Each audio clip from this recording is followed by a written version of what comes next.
Hello everyone, welcome to our new blog and happy Friday to everyone. দেখতে দেখতে আরেকটা উইকও চলে গেল। যাই হোক, কালকে আবার উইক অফ।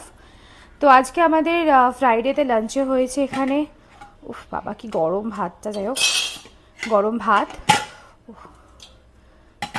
তারপর হয়েছে এখানে চুনো মাছ দিয়ে চচ্চড়ি। এখানে হয়েছে পেঁয়াজ পাতা আলু দিয়ে ভাজা লঙ্কা দিয়ে। এখানে হয়েছে পটল পাতা বাটা রসুন দিয়ে কাঁচা লঙ্কা দিয়ে। এখানে হয়েছে সর্ষে দিয়ে তেলাপিয়া মাছের ঝাল। আর রাতের জন্য হয়েছে এখানে কিমা চানা। তোমরা খুব তাড়াতাড়ি কিমা চানার রেসিপিটা আমার পেজে দেখতে পারবে। আর প্লিজ কমেন্ট করো তোমাদের কেমন লাগলো আজকের লাঞ্চের মেনুগুলো। আর কোনো রেসিপি জানতে চাইলে সেটাও প্লিজ কমেন্ট করো, আমি অবশ্যই দেওয়ার চেষ্টা করব। আর পেজটা please please follow like share করতে ভুলো না। Thank you so much.